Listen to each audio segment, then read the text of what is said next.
নৈহাটির প্রাক্তন তৃণমূল বিধায়ক সনদ দেকে গ্রেফতার করল পুলিশ। ভোটে অশান্তি থেকে শুরু করে তোলাবাজির অভিযোগে তাকে গ্রেফতার করা হয়েছে। তাকে যখন আদালতে নিয়ে আসা হচ্ছে সেই মুহূর্তে ছবি আপনারা দেখতে পাচ্ছেন।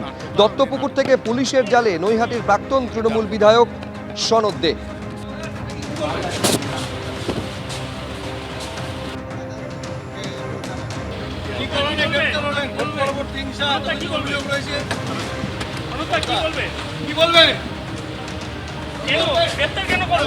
পুলিশ জানে উনি বড় নাট্যকার, উনি নাটক ওই যার কথা বল।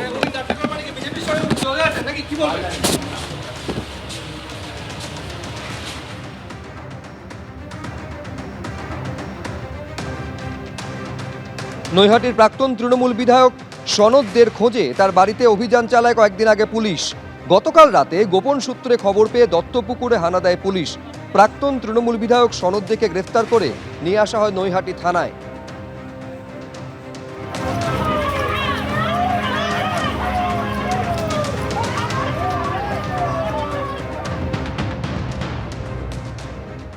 অবশেষে 2021-এ ভোট পরবর্তী হিংসা মামলায় গ্রেপ্তার হলেন নৈহাটির প্রাক্তন তৃণমূল বিধায়ক সনদ দে। বারাসাত পুলিশ জেলার দত্তপুকুর এলাকা থেকে আজ ভোররাতে তাকে গ্রেপ্তার করা হয় এবং আজ তাকে ব্যারাকপুর মহকুমা আদালতে পেশ করা হয়েছে এবং নিজেদের হেফাজতে চেয়ে আবেদন জানিয়েছে নৈহাটি থানার পুলিশ। মূলত তার বিরুদ্ধে 2021 সালে হিংসা অর্থাৎ ভোট পরবর্তী হিংসা, বিজেপি নেতাকর্মীদের বাড়ি ভাঙচুর, বাড়ি লক্ষ্য করে বোমাবাজি, মারধর, এমনকি মহিলাদের শ্লীলতাহানি এবং আগ্নেয়াস্ত্র নিয়ে হামলার অভিযোগ রয়েছে। এর পাশাপাশি সনদদের বিরুদ্ধে একাধিক তোলাবাজি এবং দুর্নীতির অভিযোগ রয়েছে। পরবর্তীকালে এই সমস্ত মামলায় তাকে শোন অ্যারেস্ট করা হবে বলে পুলিশ সূত্রে জানা গেছে।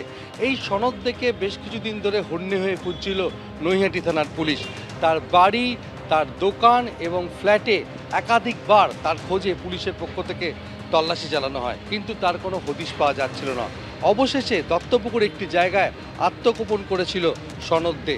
সেখান থেকে গোপন সূত্রে খবর পেয়ে তাকে গ্রেপ্তার করা হয় এবং এই সনদ দে এই নির্বাচনের ফল প্রকাশ করার পর অর্থাৎ পরাজিত হওয়ার পর একবার বিজয়নগরে 6 নম্বর বিজয়নগরে তার দলীয় কার্যালয়ে তিনি যখন প্রবেশ করতে যান তখন জনরোষ আছড়ে পড়ে, তাকে লক্ষ্য করে ডিম ছোড়া হয়। এরপরে একাধিকবার বিজেপি নেতাকর্মীরা তার বিরুদ্ধে ক্ষোভ প্রকাশ করেছেন, এমনকি নৈহাটির বিজেপি বিধায়ক সৌমিত্র চট্টোপাধ্যায় তার গ্রেপ্তারির দাবি জানিয়েছিলেন। অবশেষে সনদ থেকে গ্রেপ্তার করল নৈহাটি থানার পুলিশ। ক্যামেরায় প্রবীর দের সঙ্গে সমীরণ পাল, এবিপি আনন্দ, উত্তর 24 পরগনা। নৈহাটির প্রাক্তন তৃণমূল বিধায়ক সনদ দেকে গ্রেফতার করেছে পুলিশ। তার বিরুদ্ধে তোলাবাজির যেমন অভিযোগ রয়েছে, ভোট পরবর্তী অশান্তিরও অভিযোগ রয়েছে। প্রথমে তাকে নিয়ে আসা হয় নৈহাটি থানায়, সেখান থেকে ব্যারাকপুর আদালতে তাকে পেশ করা হয়েছে।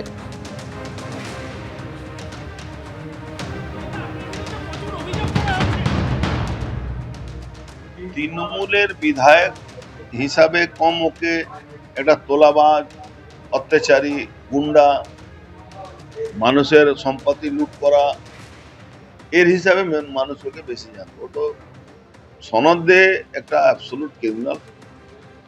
আমাদের মহিলা মোর্চা কর্মীদের বাড়ি লুটপাট করিয়েছিল, তার বাড়ি পাশে যারা থাকতো বোম মারিয়েছিল।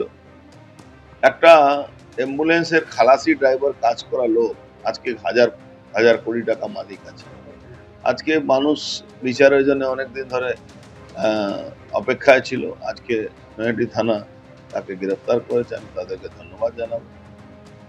আমাদের পশ্চিমবাংলা পুলিশ আজকে সঠিক পদক্ষেপ নিয়েছে। অ্যাবসলিউট ক্রিমিনাল বলে সনদ দেকে আক্রমণ শানাচ্ছেন রাজ্যের পরিবহন মন্ত্রী। কি বলছেন ঋতব্রত বন্দ্যোপাধ্যায়, দেখুন। কেউ যখন গ্রেপ্তার হন তো নির্দিষ্ট অভিযোগের ভিত্তিতে হন।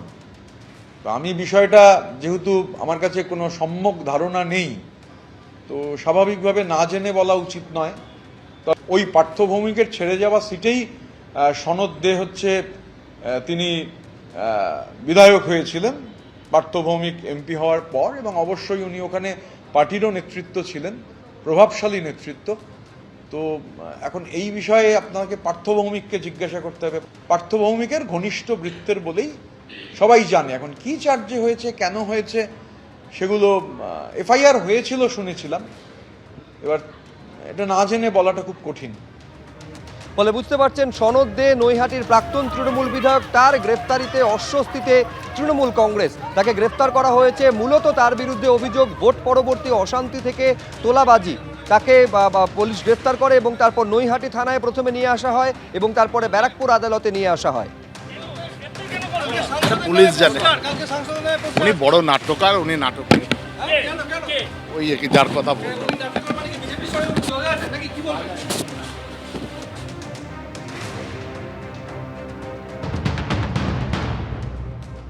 দুঃখের ব্যাপার, কি ব্যাপার তো আমি জানি না, তবে ও এমএলএ ছিল ওখানে, ওকে গ্রেপ্তার করা হয়েছে। অভিযোগ তো করছে, কিন্তু এই আমি দেখছি অভিযোগ করে অনেককে গ্রেপ্তার করছে, তারা কেউ 10 দিন, 15 দিন, 20 দিন, 1 মাসে বেল পেয়ে যাচ্ছে।